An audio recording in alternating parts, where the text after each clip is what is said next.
Welcome everyone to episode 31 of our deep dive.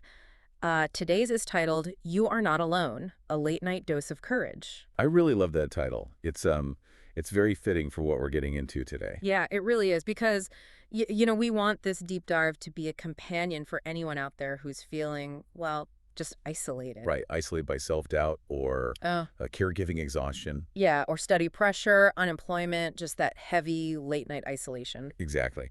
And to help us through this, we're diving into some really incredible source material today. We're looking at MindfulGym, right? Yeah, MindfulGym. It's this evidence-based mindfulness initiative created right here by consultant psychiatrist Dr. Phang Cheng.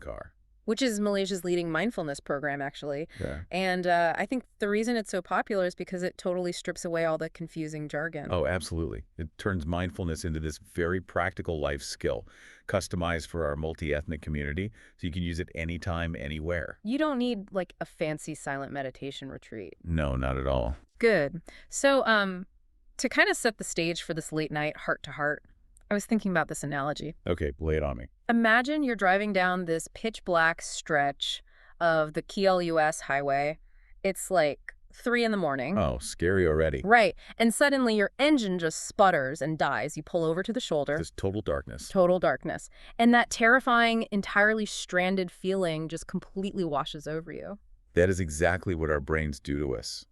When we're overwhelmed, we feel like we are the only ones breaking down on the side of the road. Yeah, but the source material points out that this feeling of being totally alone, it's actually just a biological trick, right? It really is. When you're severely stressed, your brain's fear center the amygdala.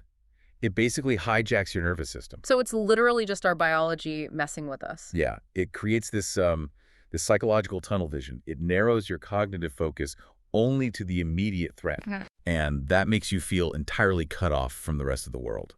Stress and shame basically convince you that you're the only person who can't figure life out. So when our brain stalls out in the dark like that, we need, like, an emotional roadside rescue. We do. And MindfulGym has a brilliant memory aid for this. It's AAM. AAM, which immediately made me think of the old Automobile Association of Malaysia, you know? Yes, the folks used to tow cars on those exact highways. It's a perfect vibe. So what does AAM actually stand for here? Right, so in this context, it stands for accept, adjust, move on. Accept, adjust, move on. Okay. First, you accept the reality. You say, okay, my mental engine just stalled. I'm overwhelmed. You don't fight it. Right, you just acknowledge you're stuck. Then you adjust your approach. Yeah. And finally, you move on with a purposeful next step. Okay, so if I'm parked on the side of that dark mental highway, the adjusting part, I mean, that feels like the hardest part, frankly. It definitely is. I'm guessing this is where cognitive reframing comes in, like shifting how we view the breakdown so we don't just spiral. Spot on. Yeah, the primary tool here is what Dr. Phang calls a mindful vitamin. A vitamin, like a supplement. Well, not a physical pill. Specifically, it's the I Am Not Alone vitamin. It's a cognitive reframing exercise designed to interrupt that amygdala panic response we talked about. Oh, I see. So it's emotional first aid. Exactly. It reminds your brain of our shared humanity, which breaks that stressful tunnel vision. Okay, wait, hold on. I struggle with this part a bit. Oh, how so? If I tell myself, hey, I am not alone, Mm-hmm. isn't that just a way of comparing my pain to others who have it worse, just to force myself to feel better? Ah, right. Like, at least I'm not dealing with that problem. Yeah, it feels a bit, I don't know, toxic. Like I'm using someone else's misery to feel okay. It is so easy to fall into that trap, Mhm. but there is a really vital difference here. Okay, I'm listening. When you point at someone else's worst situation, that's the "it could have been worse" trap. Right. Doing that actually invalidates your own pain. You're telling yourself you shouldn't be upset. But acknowledging common humanity does the exact opposite. It validates your experience. Ah, okay. I think I get it. So instead of dismissing my pain because someone else has a flat tire and a broken engine, Yeah, exactly. I'm just acknowledging that, hey, getting a flat tire really sucks and a lot of really good people get them. Precisely. You aren't dismissing your pain at all. You are recognizing that other capable, hardworking people feel this exact same heavy feeling. So it's normalizing the struggle. Right. You aren't alone in feeling overwhelmed. It happens to the best of us. And I guess once that shame shrinks, you stop hiding in your car. Exactly. When you realize the isolation is just a trick of a stressed mind, it suddenly feels a lot safer to actually call for help. Wow, yeah, it really does. Recognizing our shared humanity makes it so much easier to reach out. The material emphasizes this beautifully, talking to a trusted, empathetic friend or seeking professional help. Because asking for help isn't a sign of weakness, is it? Not at all.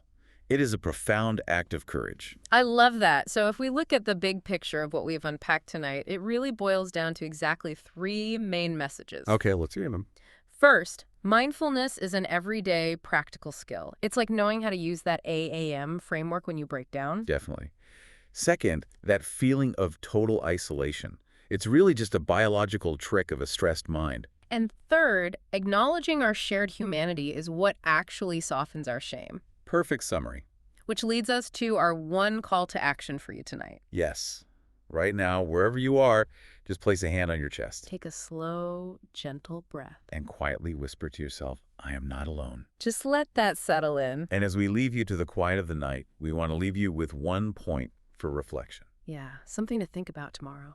We talked a lot about being stranded on that dark highway.